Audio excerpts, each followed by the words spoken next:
لوگوں کے لیے لیپ ٹاپ صرف مشین ہوگی، ہمارے لیے مشن ہے۔ میرٹ پر 7 لاکھ بچوں کو لیپ ٹاپ دیے تو رشوت دینے کا تانا دیا گیا۔ وزیر اعظم شہباز شریف نے Pakistan first national youth employment policy کا اجرا کر دیا۔ خطاب میں بولے، کراچی سے پشاور تک سب بچوں کو تعلیم کا برابر موقع نہ ملا تو وہ قائد اعظم کا پاکستان نہیں ہوگا۔ وزیر اعظم کا 1000 نوجوانوں کو چین بھجوانے اور ہر سال سٹارٹ اپس کے لیے 10% کوٹا مختص کرنے کا اعلان۔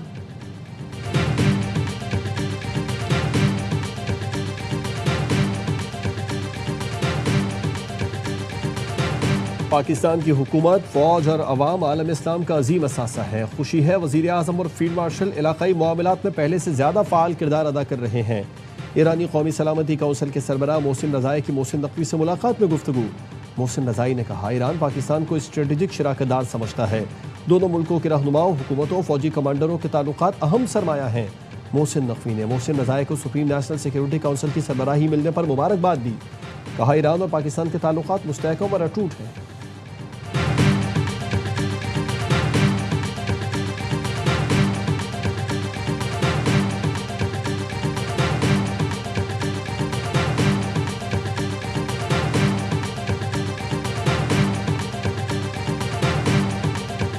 امریکہ اور ایران نے 60 روزہ جنگ بندی میں توسیع پر اتفاق۔ ترک میڈیا کا دعویٰ، ترک میڈیا نے ذرائع سے بتایا، ڈیڈ لائن میں توسیع کے لیے ثالثوں کو آگاہ کر دیا۔ جنگ بندی میں توسیع پر اتفاق اسلام آباد مفاہمتی یادداشت کے تحت کیا گیا۔ جنگ بندی 17 اگست کو ختم ہونا تھی۔ ایرانی ذرائع نے جنگ بندی میں توسیع کی تردید کر دی۔ رائٹرز نے بتایا کہ مطابق جنگ بندی کی کوئی مدت شروع ہی نہیں ہوئی، اس لیے توسیع کا سوال نہیں۔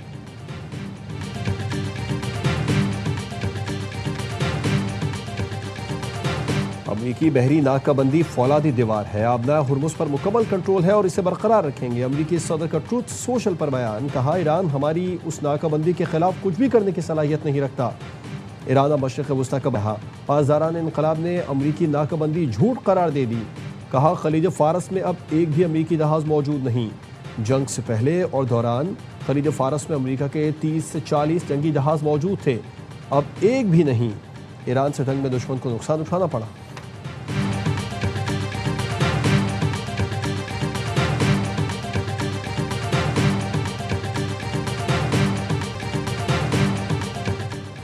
مکہ مشترکہ دفاعی معاہدہ خالصتاً دفاعی نوعیت کا ہے۔ یہ معاہدہ علاقائی امن و استحکام کے لیے تینوں ممالک کے عزم کا عکاس ہے۔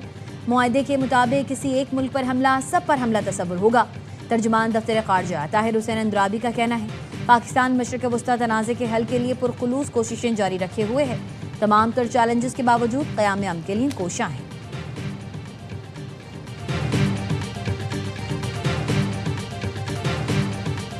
بلوچستان کے ضلع سوراب میں دھماکہ خیز مواد سے بھری گاڑی تیار کرنے کے دوران دھماکہ، 8 دہشت گرد ہلاک ہو گئے۔ پہلے دھماکے کے بعد ذخیرہ بارودی مواد میں بھی دھماکے ہوئے۔ ملحقہ علاقے میں 3 شہری شہید۔ سیکیورٹی فورسز اور پولیس نے علاقے کا محاصرہ کر لیا۔ کلیئرنس آپریشن کے دوران مزید 10 دہشت گرد مارے گئے۔ دہشت گردوں سے فائرنگ کے تبادلے میں پاک فوج کے 2 بہادر جوان زخمی۔ صدر، وزیر اعظم اور وزیر داخلہ کا سیکیورٹی فورسز کو کامیاب کارروائی پر خراج تحسین۔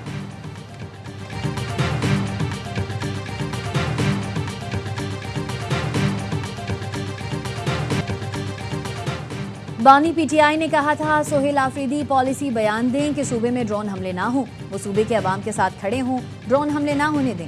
میں نے بانی پی ٹی آئی کا پیغام خود جا کر سہیل آفریدی کو پہنچایا تو انہوں نے کہا ٹھیک ہے۔ بانی نے بیرسٹر گوہر، سلمان اکرم راجہ اور اپنی بہنوں کے سامنے پیغام دیا تھا۔ P T I senator Mishal Yousafzai کی پروگرام 11th آور میں گفتگو، کہا، بانی پی ٹی آئی نے یہ بھی کہا تھا کہ مجھ سے ملاقات بند ہو تو صوبہ بند کر دینا، یہ مجھے کٹ آف کریں گے اور پھر صوبے میں کارروائی ڈالی جا سکتی ہے۔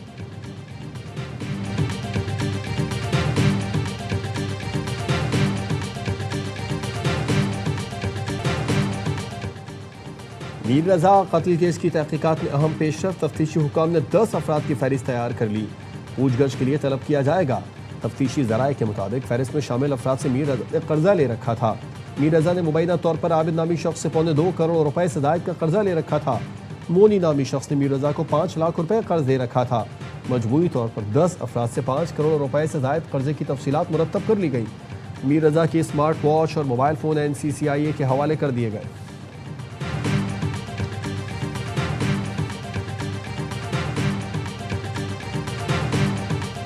اور پیٹرولیم مصنوعات کی قیمتوں میں رد و بدل، پیٹرول فی لیٹر 94 پیسے سستا، نئی قیمت 324 روپے 98 پیسے مقرر، ڈیزل 54 پیسے فی لیٹر مہنگا، نئی قیمت 382 روپے 79 پیسے مقرر۔ اوگرا کی منظوری کے بعد پیٹرولیم ڈویژن نے اعلامیہ جاری کر دیا۔ امریکی بحری ناکہ بندی فولادی دیوار ہے، آبنائے ہرمز پر مکمل کنٹرول ہے اور اسے برقرار رکھیں گے۔ امریکی صدر کا ٹروتھ سوشل پر بیان، کہا ایران ہماری اس ناکہ بندی کے خلاف کچھ بھی کرنے کی صلاحیت نہیں رکھتا۔ ایران اب مشرق وسطی کا بدماش نہیں رہا، وہ صرف باتیں کرتا ہے، عمل نہیں۔ پاسداران انقلاب والے فرار ہو رہے ہیں۔ ایرانی قیادت کی صورتحال انتہائی غیر یقینی اور ابتر ہو چکی۔ ان کے پاس کوئی پیسہ نہیں بچا۔ ایران کے پاس صرف فیک نیوز اور 300% سے زائد مہنگائی ہے۔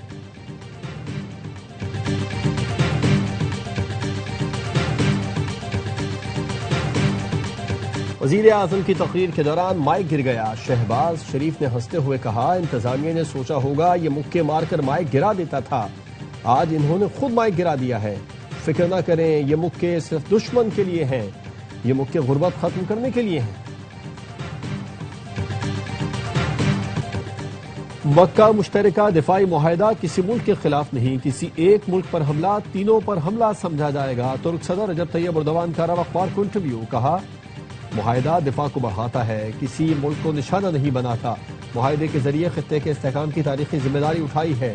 بنیادی اور اہم ترین مقصد باہمی دفاع کو مضبوط بنانا ہے۔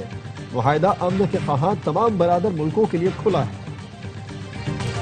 اہم حکومتی وزیر کی سسٹم فیل ہونے کی بات اہمیت رکھتی ہے، وہ کابینہ کا حصہ ہیں، انہیں اہم بریفنگز ملتی ہیں۔ پیپلز پارٹی کے رہنما خورشید شاہ کہتے ہیں نواز شریف اور شہباز شریف نے پنجاب کے لیے بہت کام کیے، لیکن ان کی خدمات کو تسلیم نہیں کیا جاتا۔ کراچی سمیت سندھ کے دیہی علاقے تباہ و برباد ہیں، پورے صوبے میں گورننس خراب ہے۔ گورننس کی خرابی ہے، مگر یہ فارمولا کیوں آ گیا کہ صوبوں کے ٹکڑے کر دیں؟ کراچی انتظامی یونٹ نہیں بلکہ سندھ کا دارالحکومت ہے۔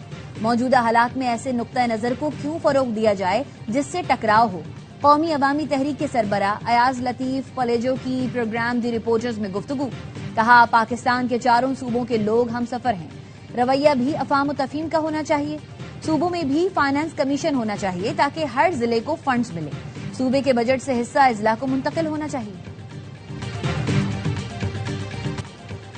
وطن عزیز کی آزادی کا جشن، تیاریاں عروج پر پہنچ گئی، ہر چہرے پر جشن آزادی کی خوشی نمایاں، بچے بڑے سبھی بیجز، جھنڈیوں اور سبز ہلالی پرچم والے لباس خریدنے میں مصروف۔ سورج کو گرہن لگ گیا، مغربی اور وسطی یورپ کے بعض ممالک میں مکمل سورج گرہن دیکھا گیا۔ سورج گرہن کا باقاعدہ آغاز شمالی روس سے ہوا۔ Spain, Iceland, Greenland, روس اور پرتگال کے بعض حصوں میں مکمل سورج گرہن۔ برطانیہ، France, Germany, Italy, Sweden, Canada اور امریکہ میں جزوی سورج گرہن